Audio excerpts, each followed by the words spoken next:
চলে যায় যদি কে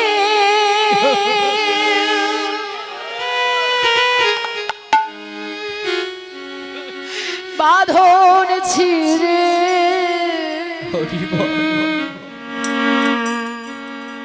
কাঁদিস কেন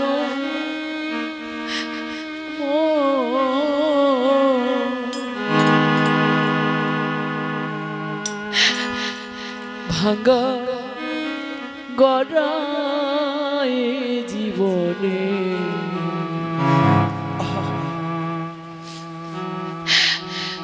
আসে সর্বক্ষণ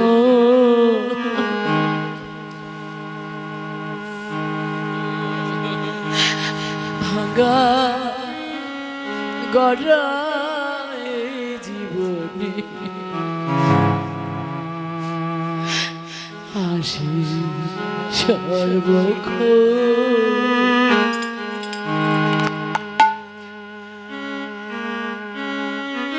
চলে যায় যদি কে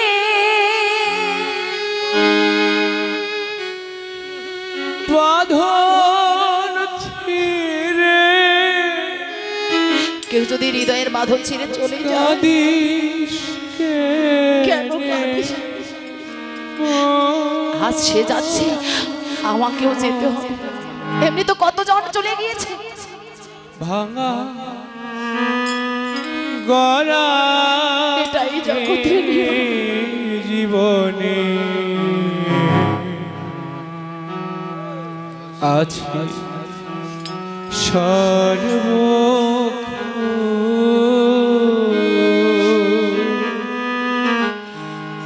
ভাঙা গড়া রে জীবনে আছে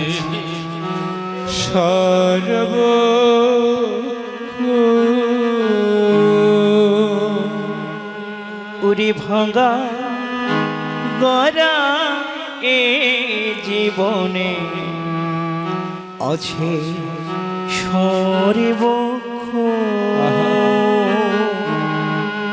হাসির পরে কান্নায় আসে সুখের পরে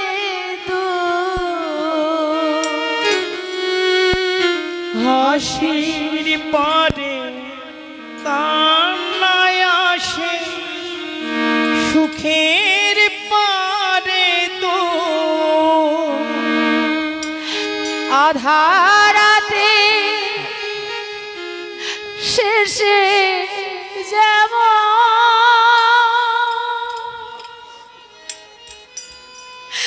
দেখি আলোর হাসির পরে কান্নায় আসে সুখে পরে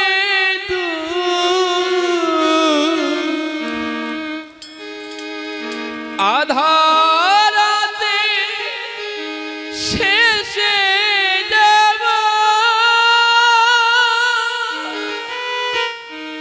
দেখি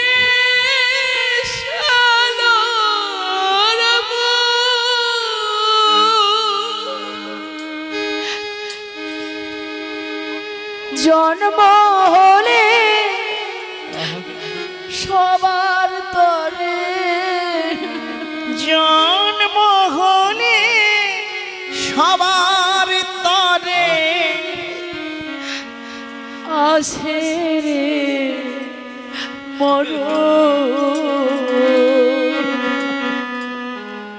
উড়ি ভাঙা গড়া এ জীবনে আছে সর্বক্ষণ ভাঙা গড়া জীবনে হরি আছে সর্ব প্রতিটা ক্ষণ প্রতিটা মুহূর্ত চিন্তা করবে মা, মৃত্যুর চিন্তা, তখন আর ভগবানের নাম বলতে পারবে না। কারণ দুদিনের এই দুনিয়াতে মোরা সবাই মুসাফির, এ সংসারে মোহ মায়া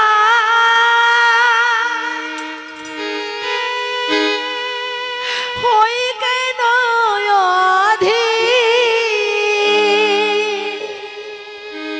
যায় না মোছা কখনো যে, যাই না মোছা কখনো যে, যায় না মোছা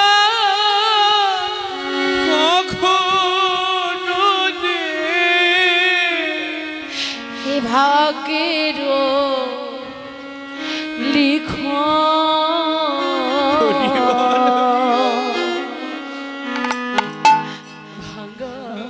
ভাঙ্গা গড়া এই জীবনে হরিবা আছে সর্বক্ষণ। ওরে ভাঙ্গা গড়া এই জীবনে আছে সর্বক্ষণ। চলে যায় যদি কে বাঁধন ছিঁড়ে, কাঁদিস কেন ভাগা গড়াই জীবনে আছে সর্বক্ষণ। ভাঙা গলারে জীবনে আছে সর্বক্ষণ। তাই হৃদয়ের মায়া জালে আমরা ভগবানকে বলে থাকলে হবে বাবা। তাই ভগবানকে স্মরণ করার একমাত্র একটাই লক্ষ্য, সেটা হচ্ছে মৃত্যু।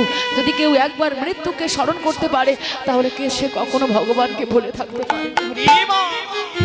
হোক না সে মুক্তির উপায়, প্রাপ্তির উপায় যদি নাও বা হয়, মুক্তির উপায় তো হবে।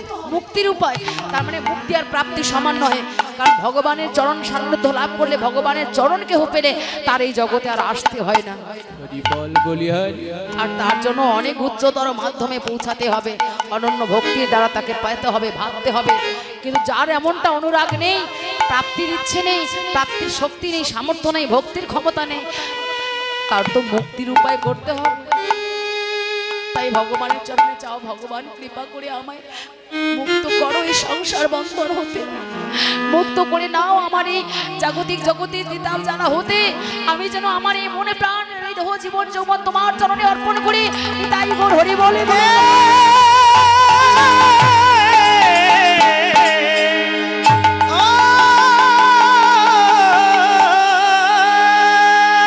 তাই আজ অনুরাগী নাগরী ওখানে অপেক্ষা করছে।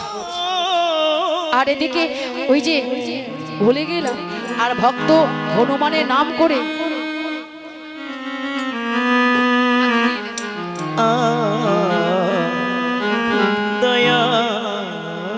যা হোক, এক ভক্ত দাদা আমায় দান করছে, সবাই আশীর্বাদ করবে। যে মনস্কামনা নিয়ে দান করছে ভগবান যেন সে মনস্কামনা পূর্ণ করে, আর আপনাদের মতো সাধুগুরু বৈষ্ণব চরণের যেন ভক্তি রাখতে পারেন। তাই হরি হরি।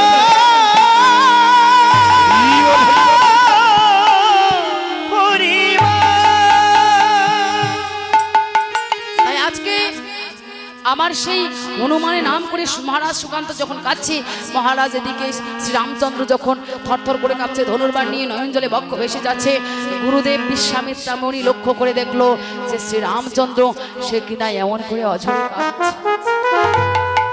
শ্রীরাম, আমি আমার আদেশ ফিরিয়ে নিলাম, আমি আমার আদেশ ফিরিয়ে নিলাম।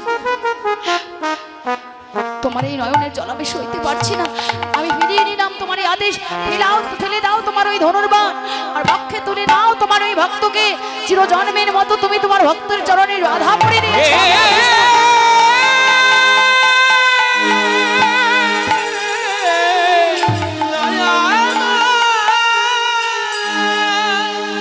দেবর্ষি নারদ কিন্তু আড়াল থেকে সব অবলোকন করছে। দেবর্ষি নারদ ওই আড়ালে থেকে থেকে সব কিছু দেখছে আর মনে মনে হাসছে। জগৎজীবকে দেখেছি, দেখো জগতের জীব, ভগবান আমা হইতে নাম বড়, নাম হইতে ভক্ত বড়, ভক্ত হইতে ভক্তের চরণধলি বড়। এটা ভগবান যে প্রতিশ্রুতি দিয়েছে তা মিথ্যে নয়। তাই ভাগবতে প্রমাণ দিলেন যে আমাকে শুধু ভালোবাসে যারা, তাকে আমি ভালোবাসি না, আর যারা আমার ভক্তের ভক্ত আমি তাকেই বড় ভালোবাসি। তাহলে ভক্তের ভগবান, ভগবানের ভক্ত যারা, ভগবান তাদেরকে বেশি ভালোবাসে। কারণ এই ভক্তের চরণে আশ্রয় করলে ভগবান পাওয়া যায়। ভক্ত চরণ হচ্ছে আশ্রয় তত্ত্ব, আর ভগবান হচ্ছে বিষয়। তাই আগে ভগবানকে ধরতে হলে ধরো ধরো ভক্তে চরণ ধরো, ধরো ধরো ভক্তে চরণ ধরো, ধরো ধরো ভক্তে চরণ ধরো, ধরো ধরো ভক্তের চরণ ধরো, ওরে করো ভক্তের সঙ্গ করো, ধরো ভক্তের চরণ ধরো, ধরো ভক্তের সঙ্গ করো, ধরো ধরো ভক্তে চরণ ধরো, ওরে করো সাধু সঙ্গ করো, ধরো ধরো ভক্তি চরণ ধরো, ধরো সাধু সঙ্গ করো, ধরো ধরো ভক্তে চরণ ধরো, সাধু সঙ্গ করো, ধরো ধরো ভক্তে চরণ ধরো। তাই আমার বৈষ্ণব পদকর্তা পদের পাশে দাঁড়িয়ে সিদ্ধান্ত দিলেন যে একবার গৌরফুল হৃদয়ে ফোটাতে পারে তার আর কি হয়, হ্যাঁ তার আর মায়ার ঘরে বসত হয় না, সে ভগবানের চরণে নিবেদিত হয়ে যায়। তাই শুধু ওই ফুলের সনে নয়, চাঁদের সনে নয়, সোনার সনে তুলনা করলেন হেরি সুধা করো। এবার লক্ষ্য করে দেখুন, চাঁদের সঙ্গে হেরি সুধা করো মোরচিত চরণ তলে পরদর্শন অক্ষর উপধরি সুবরণ বরণ হেরি নিজ কবরণ, সুবরণ বরণ হেরি নিজে কুবরণ, আর সুবরণ বরণ হেরি নিজ কুবরণ, সুবর্ণ বরণ হেরি নিজ কুবরণ, মানিয়া বনি মনস্তাপে আহা মনি রে, মানিয়া মনি মানুষ তাপে আহা মনি রে, মানিয়া বনি মনস্তাপে আহা মনি রে। মানিয়া মনে মনস্তাপে, সুবর্ণ বরণ হেরি নিজ কুবরণ মানিয়া বনি বনস্তাপ। সোনার সঙ্গে তুলনা করলেন, কিন্তু সেই সোনা আমার গৌর সোনার কাছে হেরে গেলেন। কেন? ওই গৌর সোনা দর্শন করলে নিজেকে বড্ড কুৎসিত মনে হয়। তাই সোনা সোনা লজ্জা পেয়ে গেলেন, কারণ আমার মাঝে অহংকার বশত আমি যাদের অঙ্গে পড়েছি তাদের অহংকার বাড়িয়ে দিয়েছি, জগতে তাদের মাথা উঁচু করিয়ে দিয়েছি। কিন্তু আজ আমি মাথা নত করলাম, কারণ যারা গৌর সোনা অঙ্গে পড়ে তাদের চরণে শরণ নিতে হয়। আর যারা তাদের শরণ নেয় তাদের কি হয়? ওই প্রেম ভক্তি উদয় হয়, গৌর ভক্তি উদয় হয়, আর তারা গৌর ভজনের পাগল হয়ে যায়। কারণ একটাই, গৌর ভজন করলে, হরি ভজন করলে আর কিছু করা লাগে না। কারণ বাবা বাড়িতে বেঁচে থাকলে, বাবা নিমন্ত্রণ পেলে আর সবাই সন্তান সন্ততিরা নিমন্ত্রিত হয়ে যায়। তাই গৌর ভজন করলে, হরি ভজন করলে অজ্ঞজনেরাও শাস্ত্র সিদ্ধান্ত গ্রহণ করতে পারে, যেমন খনি থেকে মণি চয়ন করা যায়। তাই হরি সন্তুষ্ট করলে, গৌর ভজন করে গৌর গোবিন্দের সেবা সেবায় লাগলে আর দেবদেবীর সেবা পূজা তেমন করতে লাগলে, কারণ সে যদি সন্তুষ্ট হয় ডাল শাখা প্রশাখা পেয়েই যায়। তাই আজকে আমার সেই বৈষ্ণব পদকর্তা পদ লিখলেন, কি লিখলেন?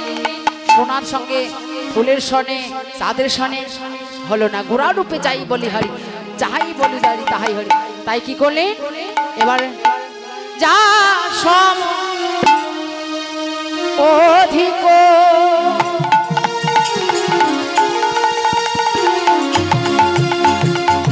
বিধিক নাহি অনুভব, আর যার শুভ অধিক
নিরূপম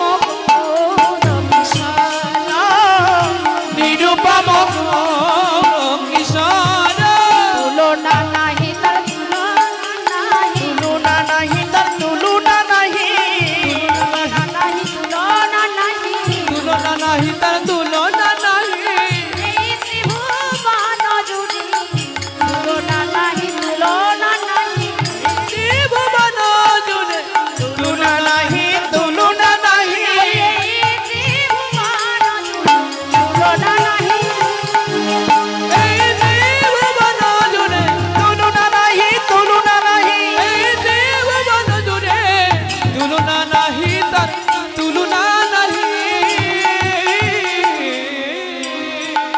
যা সম অধিক বিধিক নাহি অনুভব তুলনা দিবার নাহি ঠুর জগদানন্দন বহু বহুক তুলনা নাহি নিরুপম গৌরকেশর